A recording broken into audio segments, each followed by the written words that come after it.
Hello नमस्कार. स्वागत आहे आपलं श्यामसुंदर माने इन्स्पायरिंग यू या आपल्या यूट्यूब चॅनलवर. या चॅनलला सबस्क्राईब करण्यासाठी खाली दिलेल्या रेड बटनला क्लिक करा आणि बेल आयकनही क्लिक करा, जेणेकरून माझे अपडेट तुम्हाला मिळतील इन्स्टंटली. काय आहे श्यामसुंदर माने इन्स्पायरिंग यू हा यूट्यूब चॅनल? हा यूट्यूब चॅनल देतो तुम्हाला personality development, spoken English, career guidance, interview skills या संदर्भातले खूप सारे ऑथेंटिक आणि सायंटिफिक इन्फॉर्मेशन मी आपलं स्वागत करतोय. आणि आज आपण पाहतोय की काय नक्की आज एक मी जो महत्त्वाचा विषय तुमच्यासोबत मांडतोय तो आहे बॉडी लँग्वेज. मराठीमध्ये आपण याला देहबोली असं म्हणतो. साधारणतः 50% आसपास 49 पॉईंट काहीतरी आहे कंट्रीब्युशन. म्हणजे तुम्ही जेव्हा एखादी गोष्ट कम्युनिकेट करता, स्वतःला प्रेझेंट करता लोकांसमोर, स्वतःला सादर करता, तेव्हा तुमच्या कम्युनिकेशनमध्ये जे कम्युनिकेशन प्रभावी होतं त्याच्यामध्ये अराउंड 50% हा जो कंट्रीब्युशन असतो तो तुमचा बॉडी लँग्वेजचा असतो. आणि म्हणून व्हिज्युअल हे फार प्रभावी असतात. तुम्हाला जर थोड्या वेळासाठी हा व्हिडिओ मी फक्त ऑडिओ फॉर्मॅटमध्ये ऐका म्हणलं तर 50% ह्याचा जो इफेक्ट आहे तो कमी होईल. आणि हीच पॉवर असते बॉडी लँग्वेजची. सो आज आपण चर्चा करतो की बॉडी लँग्वेजमध्ये नक्की अशा कोणत्या गोष्टी आहेत ज्या लोकांवर फार प्रभाव टाकतात आणि आपल्याला कम्युनिकेशन करताना या सगळ्या गोष्टींची काळजी घ्यावी लागते. आता मी हे सगळं का करतोय? कारण फार लवकरच माझे सर्व भावी शिक्षक मित्र इंटरव्ह्यू द्यायला जाणार आहेत आणि इंटरव्ह्यूमध्ये बॉडी लँग्वेज कसं असावं त्या संदर्भातला हा मी व्हिडिओ बनवतोय. सो पाहत राहा, हा व्हिडिओ शेवटपर्यंत पहा. आणि बिलीव्ह मी, तुम्ही माझे 2-3 व्हिडिओ जेव्हा पूर्ण पाहाल तेव्हा तुम्हाला रेंज लक्षात येईल की मी तुम्हाला नक्की काय सांगण्याचा प्रयत्न करतोय आणि हळूहळू तुम्ही यूज टू व्हाल. चला तर मग हा व्हिडिओ शेवटपर्यंत पहा. बॉडी लँग्वेजमध्ये काय गोष्टी असतात पहिल्या लक्षात घ्या. 1. Body posture. 2. Hand movements. 3. Eye contacts. आणि 4. Facial expressions. काय असतात? Facial expression. याच्यातलं सगळ्यात चांगलं काय की keep your face little smiling and when you laugh you just ensure that people can see your teeth.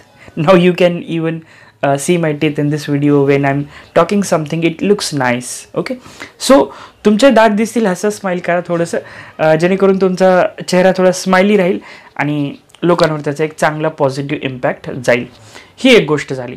आता दुसरी गोष्ट काय की बॉडी लँग्वेजमध्ये अशा कोणत्या गोष्टी आहेत की ज्या मला करायच्या नाही ड्युरिंग द टाईम ऑफ इंटरव्ह्यूच्या दरम्यान बॉडी लँग्वेजची मी काय काळजी घेणार आहे. एक गोष्ट की मी जेव्हा समोर इंटरव्ह्यूवर समोर बसलेलं आहे तेव्हा हाताची घडी घालून असं बसणार नाही, असं नाही बसायचं.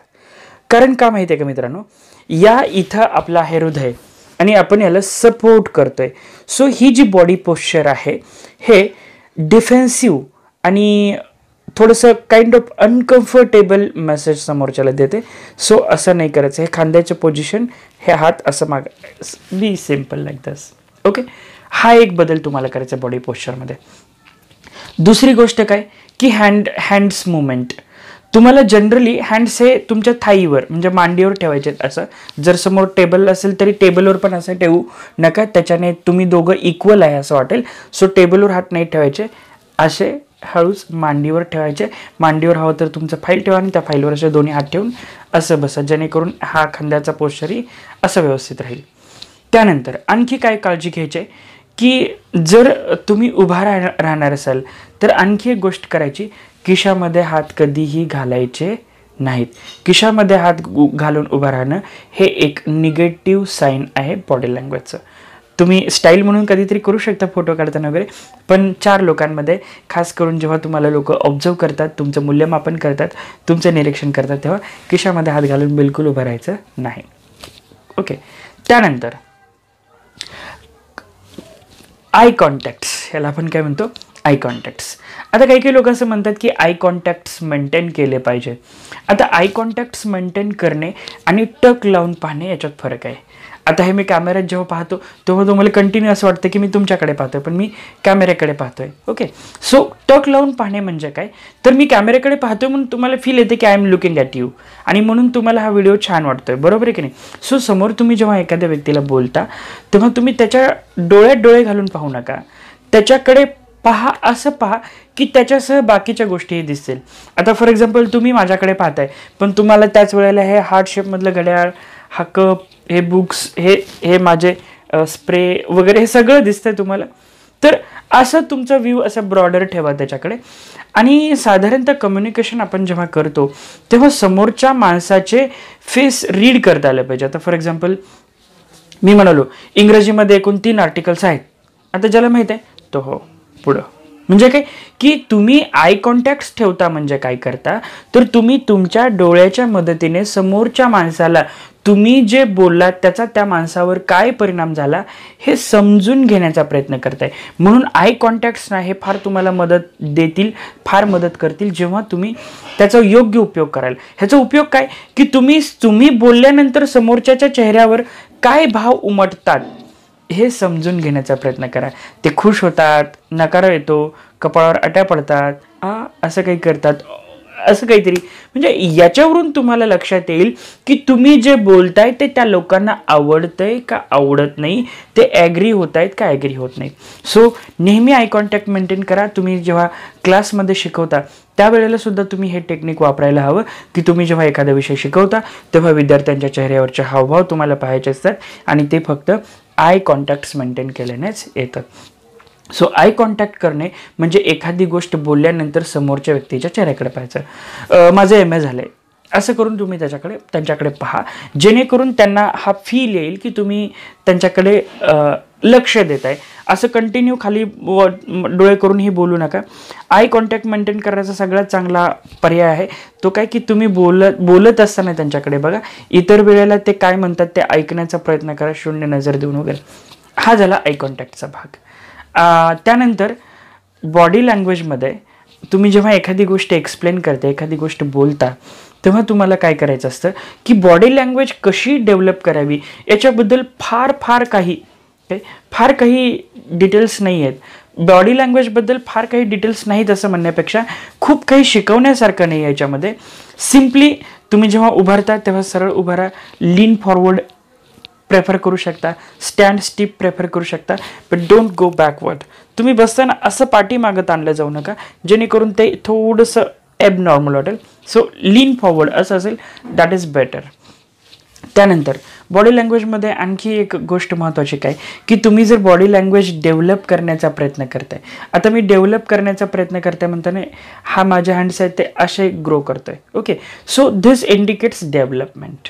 Okay, if you want to grow, now I'm using my hand to say the up movement. So in this way आता तुम्हाला काहीतरी कॉम्प्लिकेटेड सांगायचं. So it's kind of complicated. It's अशा म्हणजे काय माहिती आहे का की बॉडी लँग्वेजवर काम करताना तुम्हाला फार काही विचार करायचा नाही. आता मी फार काही विचार करायचा नाही, विचार आपण इथं करतो, माझा हात नॅचरली इथं, फार काही विचार करायचा नाही. म्हणजे काय की तुम्हाला काय करायचं आहे, बॉडी लँग्वेज डेव्हलप करायची म्हणजे काय, तुम्ही जे शब्द बोलताय त्यालाच तुमच्या हाताने तुमच्या बॉडीने फॉलो केलं पाहिजे. असं होऊ नये की तुम्ही बोलताय एक आणि तुमच्या बॉडीमधून व्यक्त काहीतरी वेगळं होतं. आणि बॉडी लँग्वेजमध्ये मला खूप आश्चर्य वाटतं की खूप सारी लोक आहेत टाय कोड घालून PPT देऊन 5-10 हजार चार्ज करून 5 स्टार हॉटेलला ट्रेनिंग देऊन सुद्धा त्यांना सांगता येत नाही की बॉडी लँग्वेज नक्की कशी डेव्हलप करायची. कारण body language is not a theory, it's a practical. मग असं नाही म्हणता येणार की एकदा असा हात करून बोला, एकदा असा हात करून बोला, एकदा असं करा. It's not like that. Okay, हे नॅचरल आहे. आणि म्हणून माझं एक सिम्पल टिप्स आहे, एकच टिप्स, आणि ते टिप्स काय की फॉलो युअर वर्ड्स. तुम्ही जे शब्द बोलताय त्या शब्दाला तुमच्या बॉडीनं फॉलो केलं पाहिजे. आता मी आणखी एक उदाहरण देतो. बघा, आज आपण एका छोट्या विषयावर चर्चा करतोय. ब्लँक. बघा, आज आपण एका छोट्याशा विषयावर चर्चा करतोय. दिस इज व्हेन आय से छोटा, इट इंडिकेट्स दिस. आज अगदी छोट्याशा विषयावर आपण चर्चा करतोय, हा अतिशय छोटा topic. So this is indicating small. आणि जर मी उगाच स्टाईल मारसाठी आज आपण एका छोट्या विषयावर, नो, दिस इज नॉट छोटा, this is not a small. So अशा पद्धतीनं तुम्ही काय करू शकता की स्वतःला ऑब्झर्व करा की तुम्ही जेव्हा एखादी गोष्ट बोलता तेव्हा, आणि तुम्हाला बॉडी लँग्वेज का डेव्हलप करायची तुम्हाला सांगतो, कारण हे फार महत्त्वाचं आहे की आपल्या बॉडी लँग्वेजला कंट्रोल करणारं ब्रेनचं सिस्टम आणि आपल्याला लँग्वेजला कंट्रोल करणारं ब्रेनचं सिस्टम हे दोन्ही वेगळे आहेत, यांच्यामध्ये कोऑर्डिनेशन नसतं. त्याच्यामुळे एखादा व्यक्ती खरा बोलतो का खोटं बोलतो, किती मनापासून बोलतं, हे एखाद्याच्या बॉडी लँग्वेजवरून लगेच्या लगे गेस करता येतं. उदाहरणार्थ एखादा व्यक्ती खोटं बोलताना डोळ्यात डोळे घालून पाहू शकत नाही, खोटं बोलताना त्याच्या पापण्यांची फडफड होते, खोटं बोलताना नकळतपणे तो हात असं घडी घालतो, हात खिशात घालतो. सो म्हणजे काय माहिती आहे का की body language expresses true yourself. तुम्ही जर एखादी गोष्ट खोटं बोलत असाल तर बॉडी लँग्वेज ती एक्सप्रेस करते. काय बॉडी लँग्वेज एक्सप्रेस करते की तुम्ही खोटं बोलताय, आणि शब्द एक्सप्रेस वेगळे करतात. म्हणून कधीही बॉडी लँग्वेजवरून तुम्हाला असेस केलं जाऊ शकतं.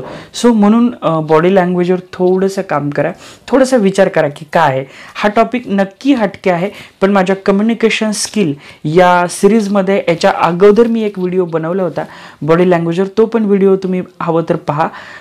बॉडी लँग्वेजवर खूप कमी कंटेंट आहेत आणि खूप वॉस्ट थिअरी आहे, पण मला या थिअरीकडे तुम्हाला न्यायचं नाही.